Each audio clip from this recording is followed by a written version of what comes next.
नमस्कार दोस्तों, मैं हर्षित सिंह, फार्मासिस्ट और ड्रग कंसल्टेंट, आप सभी का एक बार फिर से बहुत बहुत स्वागत करता हूं शिवनीता टीवी के इस वीडियो में।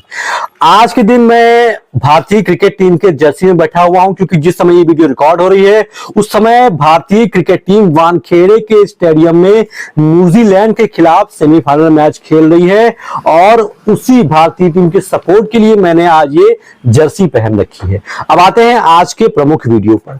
मैंने बी फार्मा डी फार्मा नहीं किया है, ना ही मैंने ग्रेजुएशन किया है, मैं सिर्फ 10th पास हूं। क्या मैं एक मेडिकल स्टोर खोल सकता हूं या फिर नहीं खोल सकता हूं? बहुत कॉमन सवाल है, बहुत सारे लोग बार बार पूछा करते हैं, इसलिए आज की वीडियो में मैं इस डाउट को क्लियर करने वाला हूं। देखिए, आप अगर एक मेडिकल स्टोर खोलना चाहते हैं, आपके पास पैसे हैं, आपके पास लगन है, तो आप मेडिकल स्टोर खोल सकते हैं। कोई जरूरत नहीं है कि आप एक फार्मासिस्ट हो, आपने बी फार्मा या फिर डी फार्मा किया हो। लेकिन इसमें कई सारी शर्तें हैं जो आपको बड़े गौर से सुननी पड़ेंगी।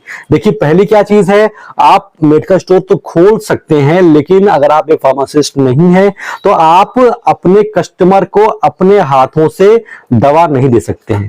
अब आप कहेंगे ये कौन सी बात हुई, अगर मैं मेडिकल स्टोर खोल सकता हूं तो मैं दवा क्यों ना दूं? देखिए, आप एक फार्मासिस्ट नहीं है और किसी को दवा देने का मतलब है डायरेक्टली उसके जीवन को प्रभावित करना। दवा अगर किसी व्यक्ति ने गलत दे दी तो उसको उसी समय कोई समस्या हो सकती है, बीपी बढ़ सकती है, घट सकती है, शुगर बढ़ सकता है, घट सकता है, बहुत सारी समस्याएं हो सकती हैं। तो दवा देने का अधिकार सिर्फ और सिर्फ एक फार्मासिस्ट को है, किसी नॉर्मल जनता को नहीं है। आप फार्मासिस्ट नहीं है तो आपको करना क्या होगा, इसको सुन लीजिए।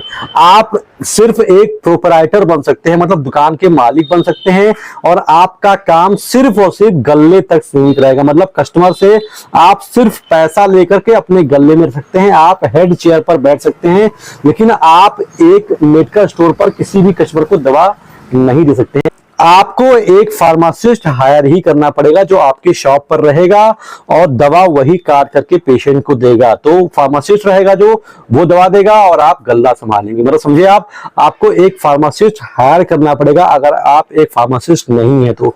बड़ी सिंपल सी बात है, आपके और आपके फार्मासिस्ट के बीच में एक एग्रीमेंट होगा। उस एग्रीमेंट के तहत ये लिखा होगा कि मैं इनके यहाँ एज अ फार्मासिस्ट काम करता हूँ, ये मुझे इतनी सैलरी देते हैं और मैं जब तक दुकान खुली होती है तब तक मैं यहाँ पर रहता हूं।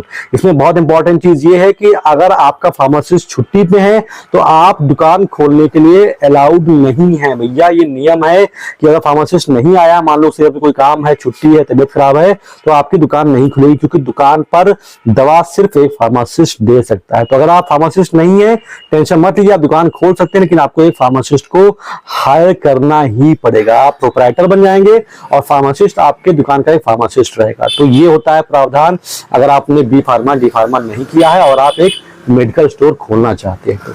तो फिलहाल आज की वीडियो में तो बस इतना ही। मिलता हूं किसी और वीडियो में। आप सभी का अभी तक बने रहने के लिए बहुत बहुत शुक्रिया।